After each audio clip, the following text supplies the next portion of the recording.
Cristo seja com cada um na noite de hoje, para a glória do nome excelso do nosso Deus.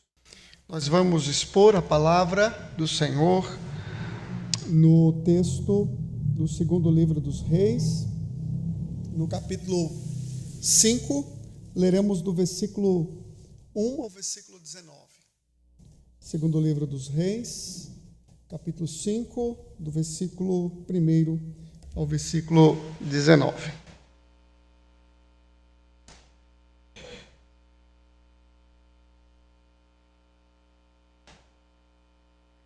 Assim nos diz a palavra do Senhor, meus irmãos. Naamã, comandante do exército do rei da Síria, era grande homem diante do seu senhor e de muito conceito, porque por ele o Senhor dera vitória à Síria. Era ele herói da guerra, porém leproso.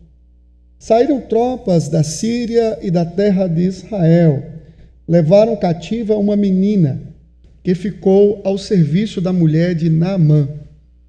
Disse ela à sua senhora: tomara o meu senhor estivesse diante do profeta, que está em Samaria, ele o restauraria da sua lepra. Então foi Naamã e disse ao seu senhor: assim e assim falou a jovem que é da terra de Israel. Respondeu o rei da Síria: vai, anda e enviarei uma carta ao rei de Israel. Ele partiu e levou consigo 10 talentos de prata, 6.000 siclos de ouro e 10 vestes festivais. Levou também ao rei de Israel a carta que dizia: logo em chegando a ti esta carta, saberás que eu te enviei, Naamã, meu servo, para que o cures da sua lepra. Tendo lido o rei de Israel a carta, rasgou as suas vestes e disse: acaso sou Deus com poder de tirar a vida ou dá-la para que este envie a mim um homem para eu curá-lo de sua lepra? Notai, pois, e vede que procura um pretexto para romper comigo. Ouvindo, porém, Eliseu, homem de Deus, que o rei de Israel rasgara as suas vestes, mandou dizer ao rei: por que rasgaste as tuas vestes? Deixa ouvir a mim, e saberá que há profeta em Israel. Veio, pois, Naamã com seus cavalos e os seus carros e parou à porta da casa de Eliseu. Então Eliseu lhe mandou uma mensagem, dizendo: vai, lava-te 7 vezes no Jordão, e a tua carne será restaurada e ficarás limpo.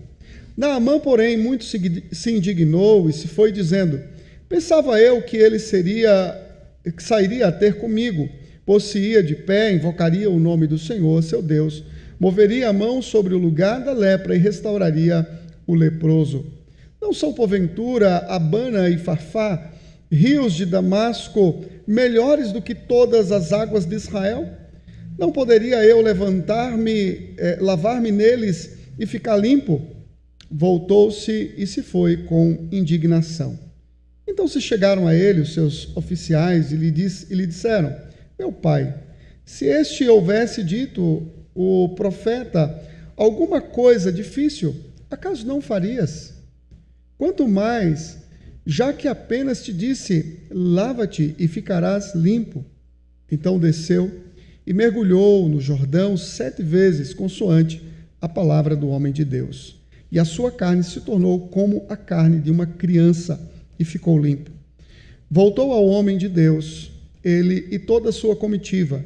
Veio, pôs-se diante dele e disse: eis que agora reconheço que em toda a terra não há Deus, senão em Israel.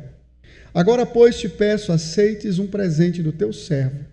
Porém ele disse: tão certo como vive o Senhor, em cuja presença estou, não aceitarei. Estou com ele para que o aceitasse, mas ele recusou. Disse Naamã: se não queres, peço-te que ao teu servo seja dado levar uma carga de terra de 2 mulos, porque nunca mais oferecerá a este teu servo holocausto, nem sacrifício a outros deuses, senão ao Senhor. Nisto perdoe o Senhor a teu servo.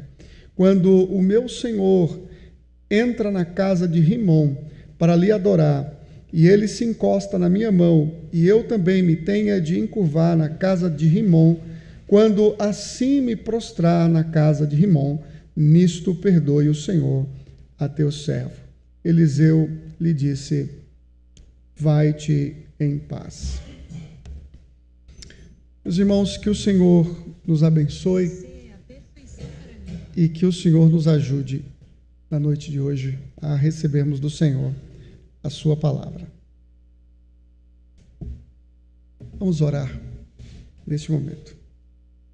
Senhor nosso Deus, tua palavra foi lida e nesta hora nos prostramos diante do Senhor porque queremos ouvir o teu recado, queremos entender o que tu tens para nós. Ó Deus, edifica-nos nessa noite. Por isso, traga clareza ao nosso coração, à nossa mente, para que possamos, ó Deus, entender a tua verdade, compreender o que tu tens para o nosso coração nesta noite. Edifica-nos. Oramos em nome de Jesus. Amém.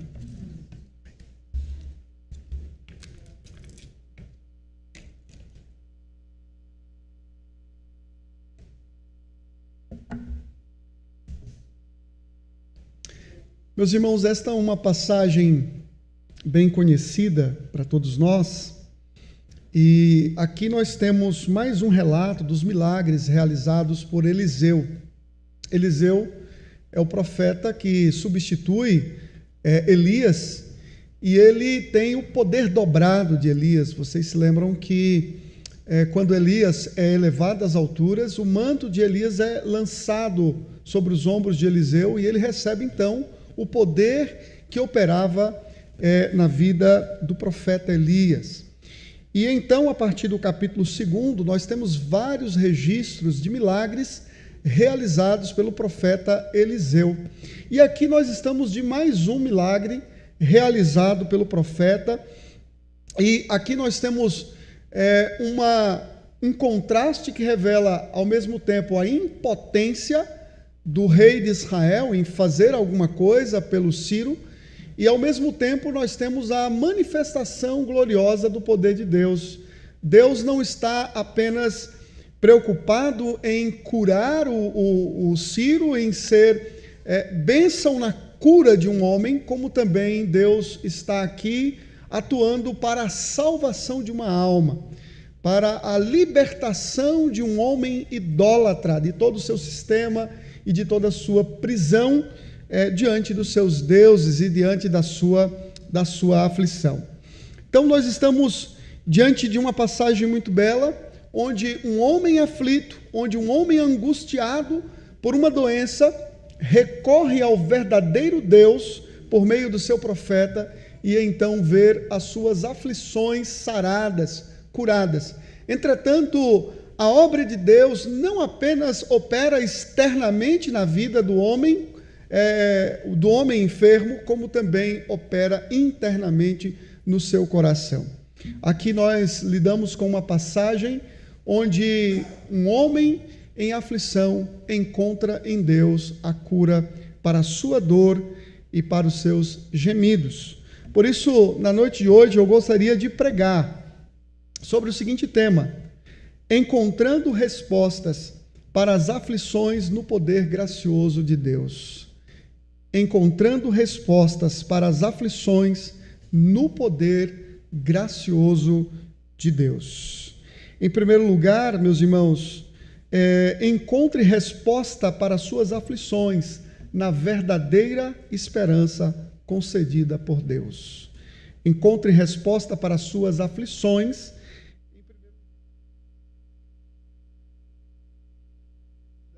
por Deus. Isso nós podemos encontrar do versículo 1 ao versículo 7.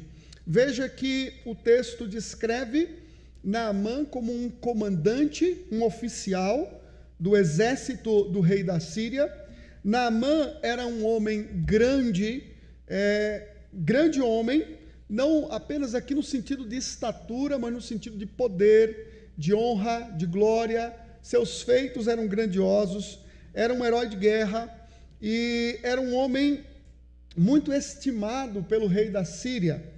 Porém, o texto faz aí uma observação muito importante, dizendo que ele era um leproso, um homem desfigurado pela própria lepra.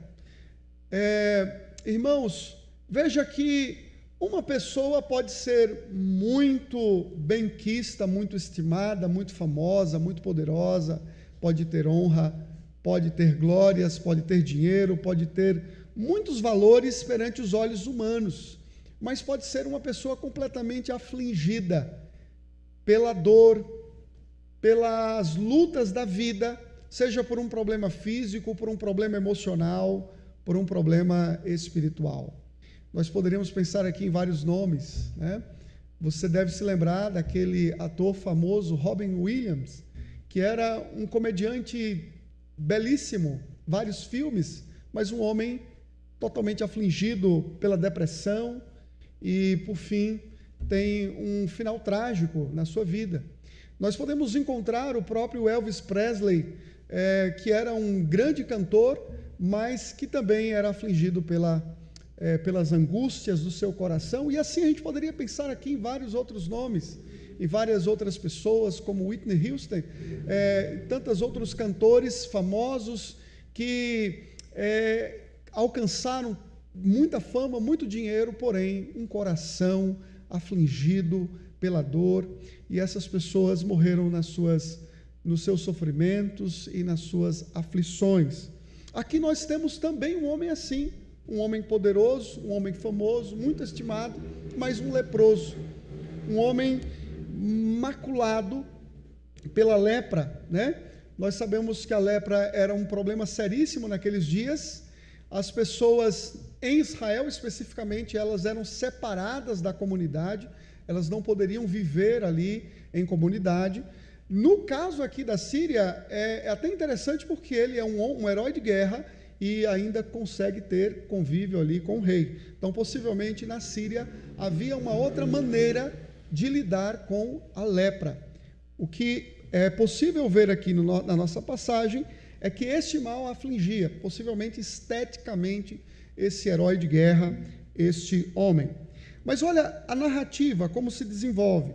No versículo 2, mostra que possivelmente através das campanhas de Naamã, eles invadiram Israel e eles trouxeram de Israel uma jovem, uma moça cativa, que se tornou uma serva da esposa de Naamã.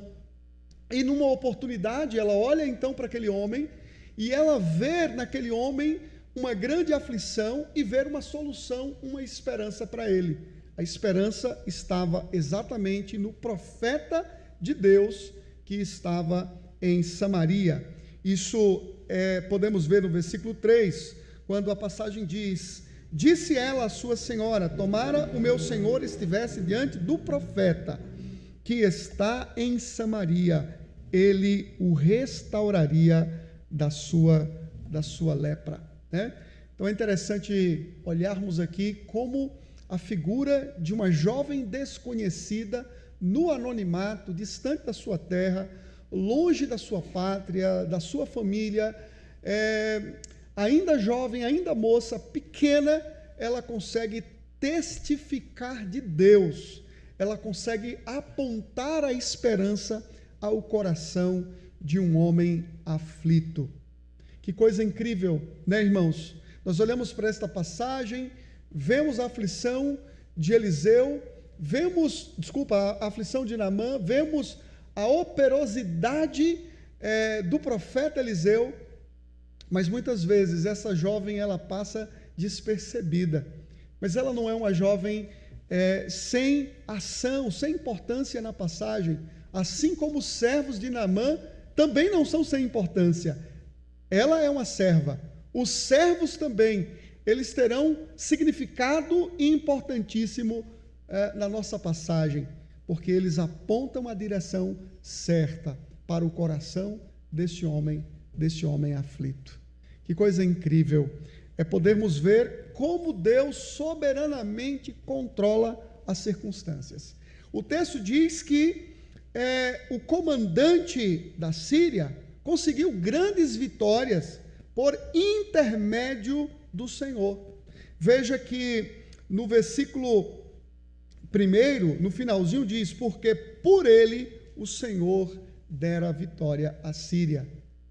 Deus estava soberanamente operando por meio de Naamã, especialmente quando punia o próprio povo de Israel. Quando esta jovem foi levada para a Síria, ela não foi levada por um mero acaso, por uma maldade do destino, por uma maldade ou por um capricho de Deus. Ela foi levada com um propósito. O sofrimento desta moça tinha um propósito. A enfermidade de Naamã tinha um propósito. As conquistas da Síria em relação a Israel tinham um propósito. E o grande propósito de Deus é ser luz para as outras nações. Israel tinha que ser luz para os outros povos. Israel tinha que ser a nação propagadora do evangelho de Deus, da luz de Deus para os outros povos. E Deus então gera toda uma situação, toda uma circunstância, para que a sua mensagem, para que a sua luz resplandecesse entre os sírios, entre um homem no meio de um povo idólatra, pagão, totalmente afastado da verdadeira luz e da verdadeira esperança. Esta jovem anuncia esperança ao coração de um homem aflito. Talvez se pudéssemos um dia, se tivéssemos a oportunidade de digitar o livro da vida e de ali então, guiados e permitidos por Deus, conhecer as pessoas que trabalharam na causa de Deus, veríamos grandes nomes, homens famosos, homens de grande renome no meio evangélico, na igreja do Senhor. Mas certamente encontraríamos muitas pessoas que nem sabemos da existência delas, não sabemos da relevância e da importância destas pessoas, gente que trabalhou com afinco, gente que pregou o evangelho, crianças que anunciaram a palavra, adolescentes que anunciaram a palavra de Deus. Você não pode perder a oportunidade de ser uma luz, meu irmão, de sermos uma luz na vida de pessoas aflitas, na vida de pessoas que estão não apenas doentes fisicamente, mas pessoas que estão debilitadas espiritualmente, que estão aflitas, que estão vivendo grande amargura no coração. Você, criança, não pode perder a oportunidade de falar de Jesus. Você, adolescente, não pode perder a oportunidade de apontar a esperança para os seus colegas que estão vivendo conflitos em casa, dificuldades no relacionamento com seus pais. Vocês não podem perder a oportunidade de anunciar aquele que é a verdadeira luz para as trevas do coração humano. Você que é jovem, você que é adulto, nós precisamos propagar a verdadeira esperança de Deus, porque o homem só tem esperança e as aflições do coração humano só serão solucionadas no poder gracioso de Deus em Cristo Jesus. Esta menina tinha tudo para odiar Naamã.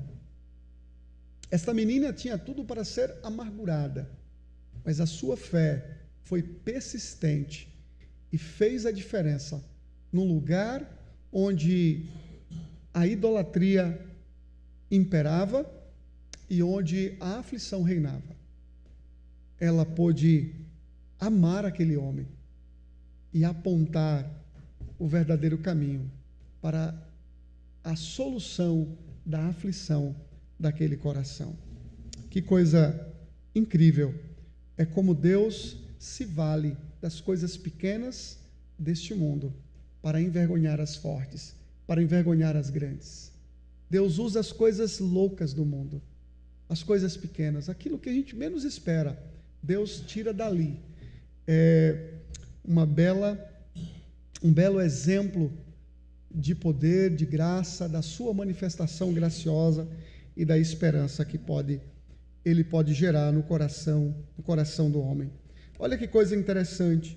Naamã, ele prontamente recebe aquilo que a menina comunica, ele vai até o rei, e o rei então imediatamente o envia para Israel, o envia com uma carta e o envia com muita riqueza, muita riqueza.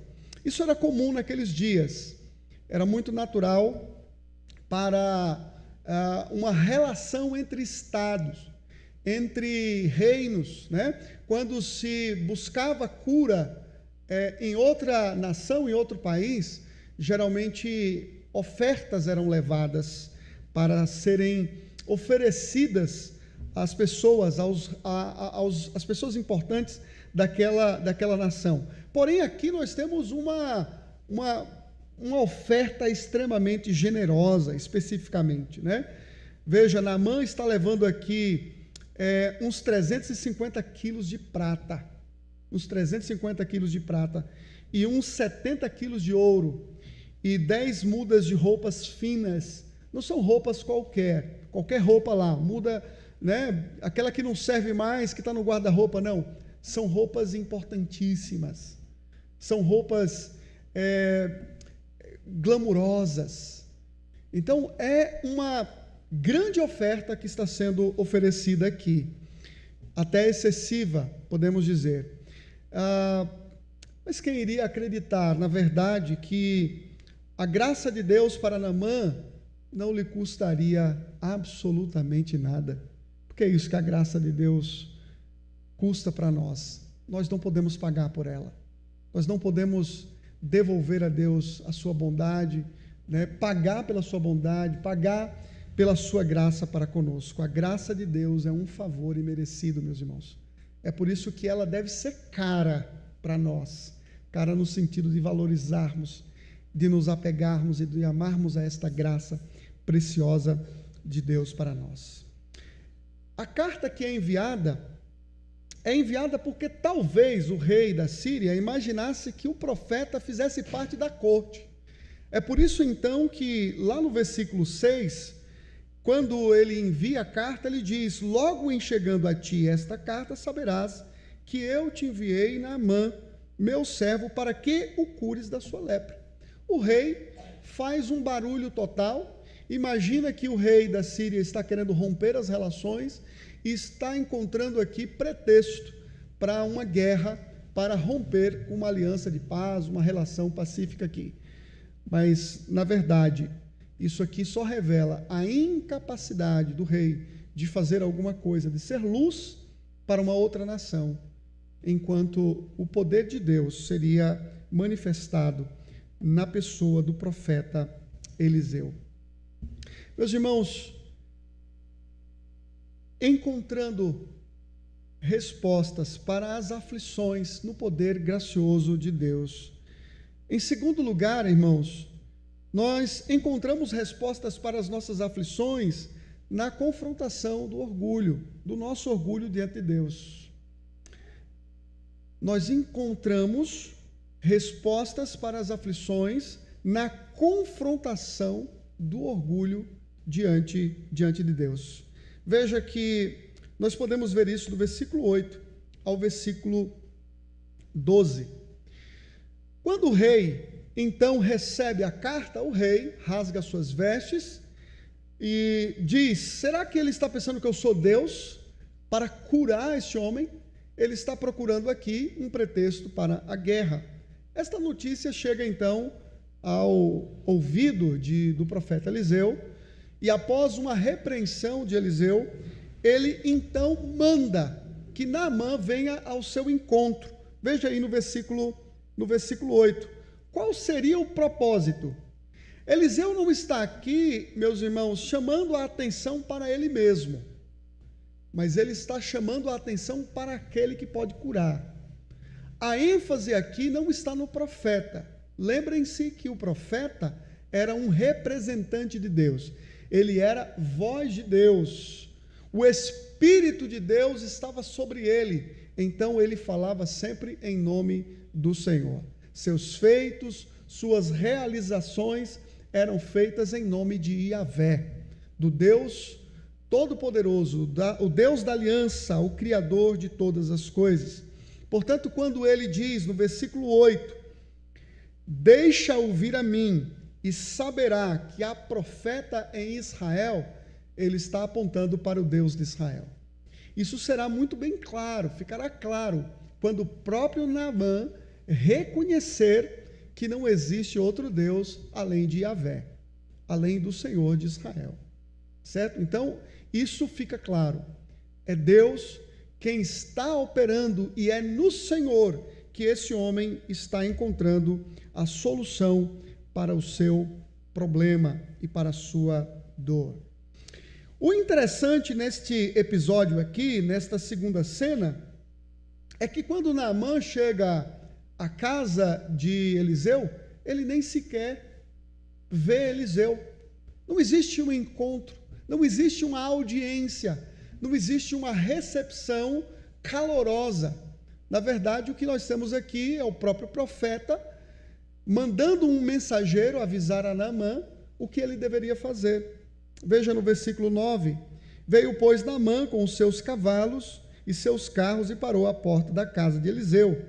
Então Eliseu lhe mandou um mensageiro dizendo: vai, lava-te 7 vezes no Jordão, e a tua carne será restaurada e ficarás limpo.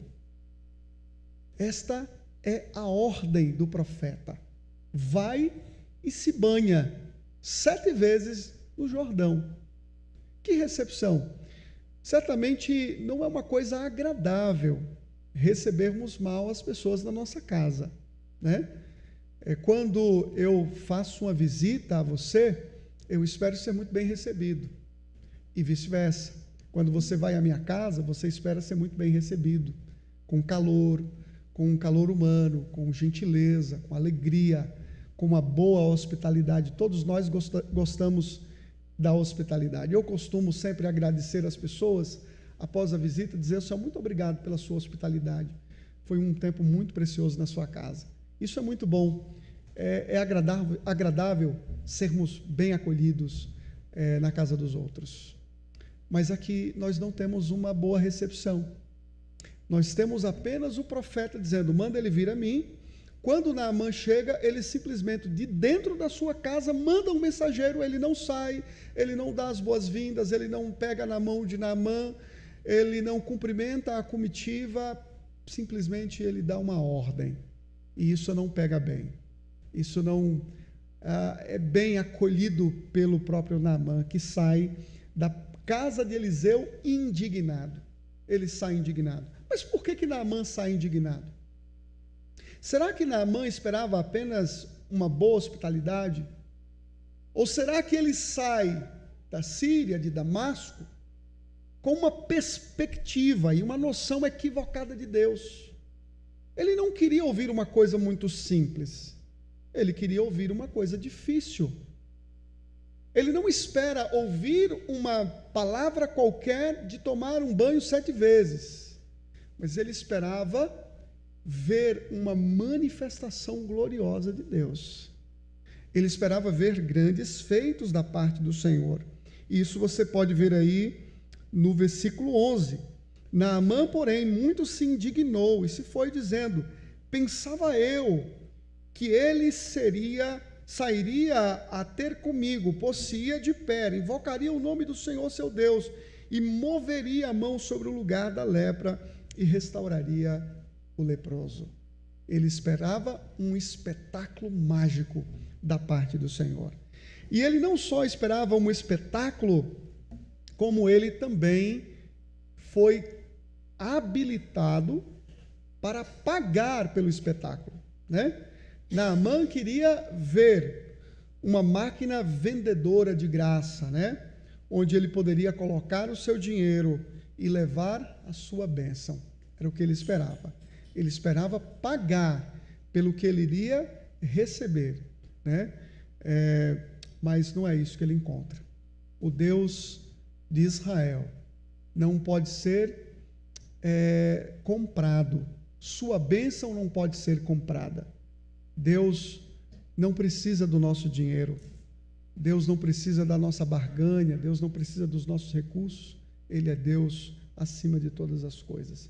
Ele é o Senhor do ouro e da prata. Ele não precisa do nosso dinheiro, Ele não precisa dos nossos esforços, Ele não precisa do nosso suor. O que Ele faz por graça, por graça. Seu poder que opera em nós é um poder gracioso. Mas veja como o orgulho é capaz de roubar as bênçãos de Deus. Por pouco Naamã não perdeu a bênção de Deus por causa de orgulho. Quantas vezes, meus irmãos, nós perdemos as coisas boas da vida, da parte do Senhor, porque somos orgulhosos demais? Porque esperamos coisas espetaculares, quando na verdade o que Deus quer fazer são coisas simples. O Evangelho não pede coisa difícil para você. O Evangelho pede coisas simples. O Evangelho pede que você creia em Jesus Cristo. Nós fizemos uma camisa e saímos ontem para distribuirmos folhetos. E a nossa camisa trazia os dizeres: crê no Senhor Jesus e será salvo tu e tua casa. É só isso que o Senhor quer. Deus não quer um esforço, um espetáculo da sua parte, um labor. Deus não quer o seu dinheiro. Deus não quer tudo o que você tem para que Ele possa fazer alguma coisa por você. Deus é o Deus da graça. Ele espera que você seja humilde o suficiente para ouvi-lo e obedecê-lo. É isso que o Senhor quer de você. Mas Naamã sai indignado e diz: Abana e Farfá são rios muito mais importantes. A Síria é muito mais importante. A Síria é muito mais nação do que Israel. A Síria tem rios mais fortes, mais velozes do que Israel, né? Abana e Farfá eram dois rios da cordilheira do Antilíbano. Então, o primeiro descendo do Monte Amaná para a planície de Damasco, né? E o segundo descendo para o leste desde as alturas do Hermon. Então, eram rios caudalosos, rios fortes, mais vivos, né? Mas ele não estava disposto a se banhar nas águas mornas e lentas do Jordão. Seria um constrangimento para ele se humilhar numa terra tão simples como a de Israel. Como um grande homem, ele esperava alguma coisa grande. Era isso que ele esperava. Esperava uma ação à altura da sua fama, à altura da sua própria honra. Síria. Meus irmãos, o orgulho é um problema sério. O orgulho de Naamã foi quase a sua ruína. Orgulhoso e temoso demais para seguir as instruções simples do profeta, ele quase ignorou a bênção que Deus lhe tinha reservado. Nós também devemos obedecer a palavra de Deus, mesmo quando o caminho de Deus não faz sentido para nós.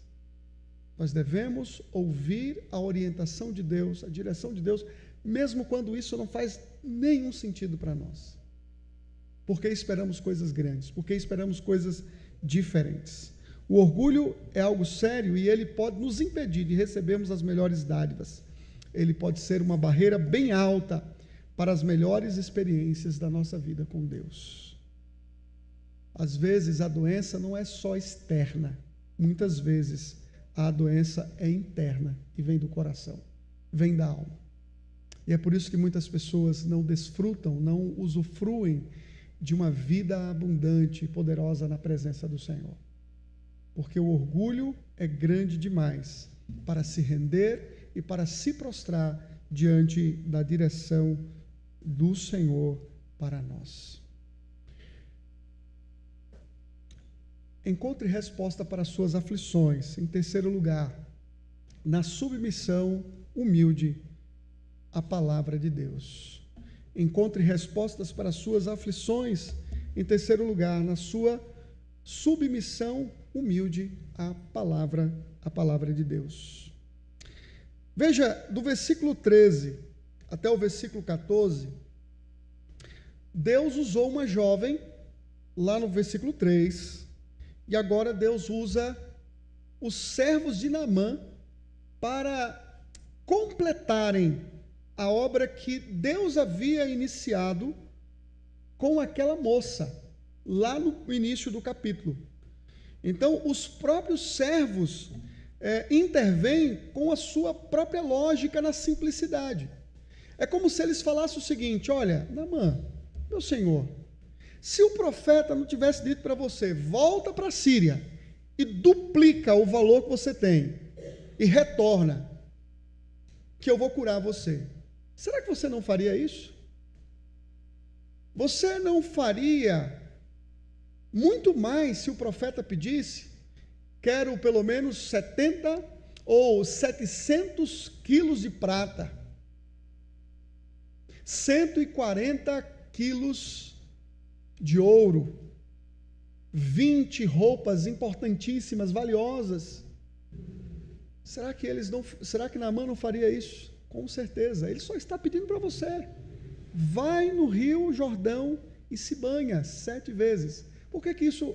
Porque certamente Eliseu pediu isso, irmãos, porque a lei exigia pelo menos 7 etapas para que um leproso fosse curado, para que fosse constatada a cura de um leproso. 7 etapas. Eliseu está dizendo que este homem deveria então se banhar como um gesto de fé, como um gesto de submissão à ordem e à direção do Senhor. Ele deveria expressar humildade. Assim como ele ouviu a serva, ele agora ouve os seus servos e ele faz exatamente aquilo que foi orientado por Deus. Versículo 14: então desceu e mergulhou no Jordão 7 vezes, consoante a palavra do homem de Deus, e a sua carne se tornou como a carne de uma criança e ficou limpo. Isso tudo significou o novo nascimento de Naamã. E olha que coisa interessante. A palavra criança aqui no versículo 14, no hebraico, é a mesma palavra para a moça do versículo 3. Então isso está dizendo que Naamã, ele se torna uma pessoa semelhante àquela jovem que lançou esperança no coração dele.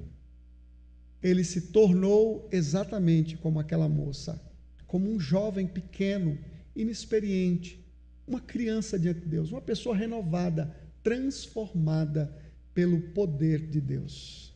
O poder de Deus operou no coração deste homem ao quebrá-lo, ao humilhá-lo, ao derramar por terra todo o seu orgulho, toda a sua arrogância, toda a sua vaidade diante de Deus.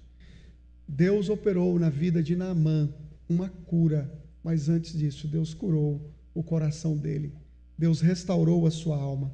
Deus restaurou a sua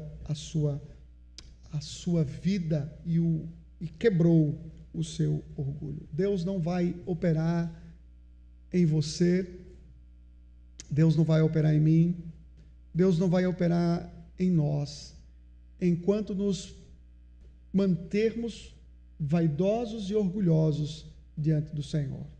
O orgulho é uma barreira a experimentarmos uma ótima relação com o nosso Deus. Muitas pessoas não estão entre nós porque são orgulhosas demais para reconhecerem a Deus, para reconhecerem suas fragilidades, para reconhecerem seus pecados.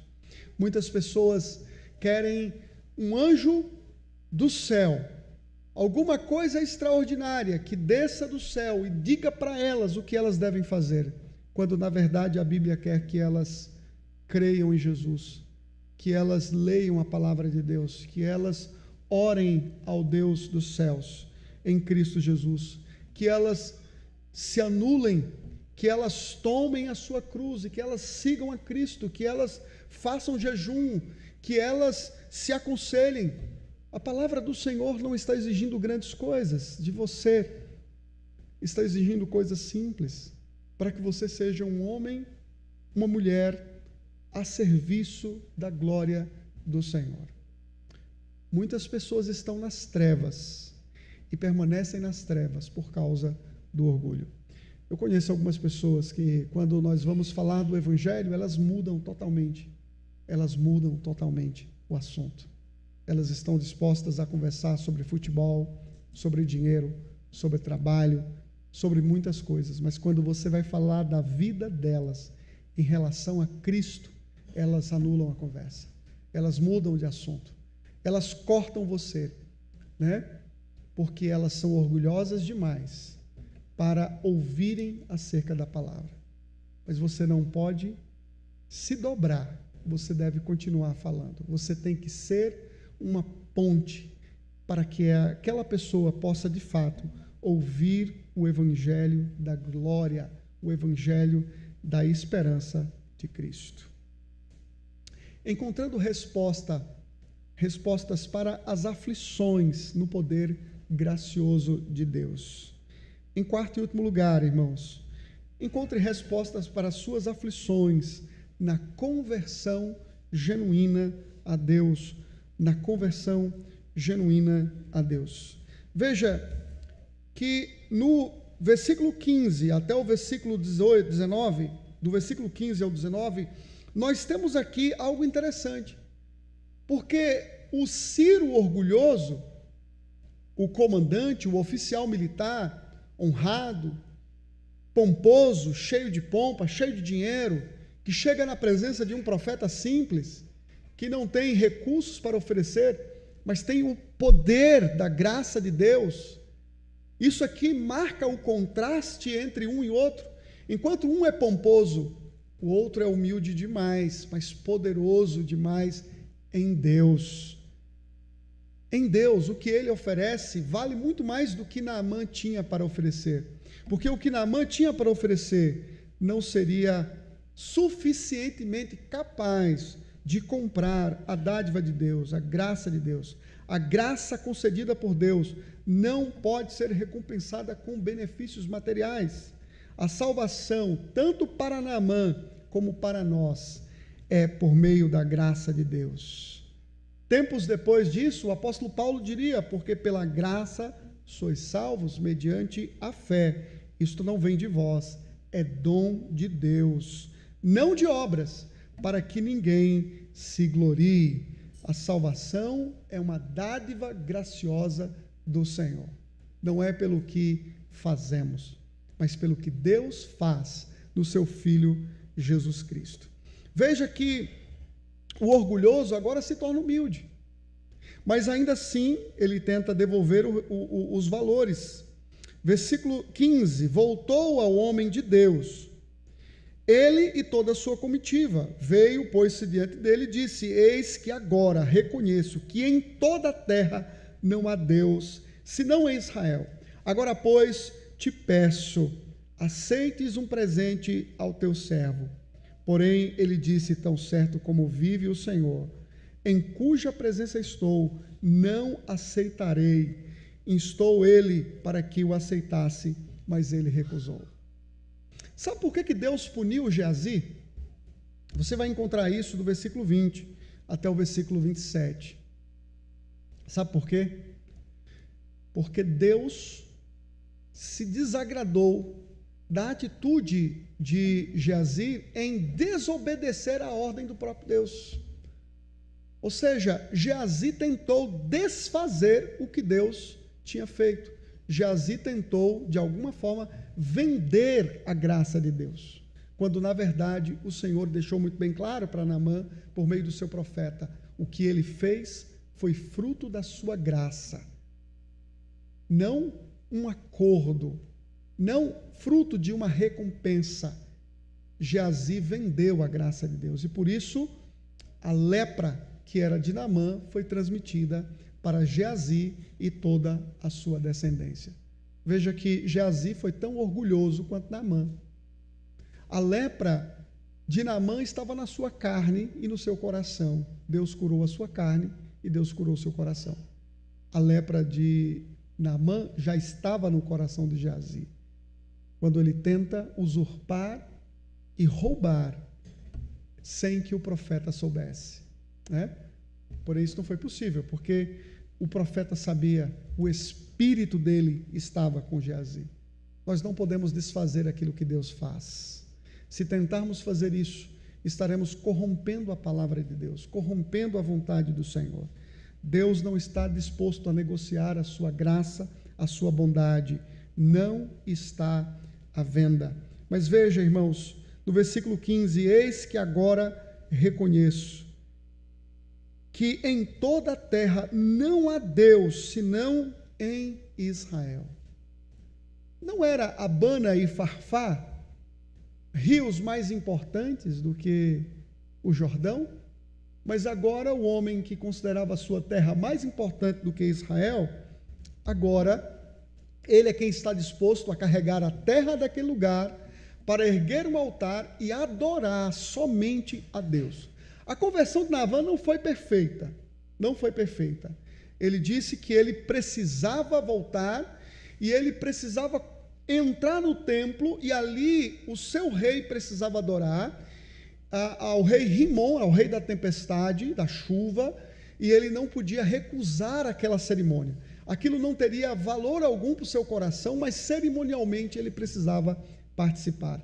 É uma conversão imperfeita, mas é uma conversão verdadeira, porque ele está reconhecendo que não existe Deus além de Israel. E o que é interessante que é um Ciro que está aflito, uma jovem diz, queria que ele conhecesse o profeta que está em Samaria, Samaria está em Israel. Quando ele vai para o rei de Israel fica angustiado, e Eliseu diz, ele saberá que há profeta em Israel, que há um Deus em Israel. E quando então ele é curado, ele de fato reconhece que não existe Senhor, só existe um, que é Yahvé. Yahvé é singular em poder e graça. E é por isso então que a sua transformação é verdadeira, porque ele reconhece a singularidade de Deus. E não só isso, ele diz, não existe outro, não existe outro. E ele então retorna para a sua terra com a paz. As nossas aflições, elas são arrancadas do nosso peito quando nós reconhecemos quem Deus é e quando nos prostramos diante dele. O povo de Deus, mais adiante, teve uma postura parecida com a de Geazi. Era um povo religioso, mas era um povo que não cria com o coração em Cristo. Jesus vai usar esta passagem para dizer que nesses dias havia muitos leprosos em Israel, muitos leprosos, mas quem foi curado foi Naamã. Isso para dizer que um profeta na sua própria terra não tem honra. Lá no capítulo 4 de Lucas, no versículo 27, ele diz assim: havia também muitos leprosos em Israel nos dias do profeta Eliseu, e nenhum deles foi purificado, senão Naamã, o Ciro. Isso para dizer que o povo foi orgulhoso demais, que o seu próprio povo estava sendo orgulhoso demais para reconhecer os feitos de Cristo. Ele disse: o Espírito de Deus está sobre mim, assim como o Espírito de Deus estava sobre Naamã, e o Espírito de Deus estava sobre o Senhor Jesus Cristo, para curar, para libertar, para pregar o Evangelho, assim como o Espírito de Deus estava sobre Eliseu, para anunciar também a graça. Entretanto, Cristo é o profeta maior, é o profeta verdadeiro. Ele é maior do que Eliseu, ele é maior do que Elias, ele é maior do que todos os profetas, porque ele é o sacerdote, ele é o rei, ele é o profeta verdadeiro, ele é a esperança para as nossas aflições, ele é a esperança para arrancar e quebrar o nosso orgulho, ele é o poder que nos transforma, que nos convence, que nos converte. Foi Ele quem chamou você, foi Ele quem transformou você, foi Ele quem fez com que você se prostrasse um dia diante dEle e reconhecesse que não existe ninguém, nenhum outro acima dEle. Ele é a resposta para você.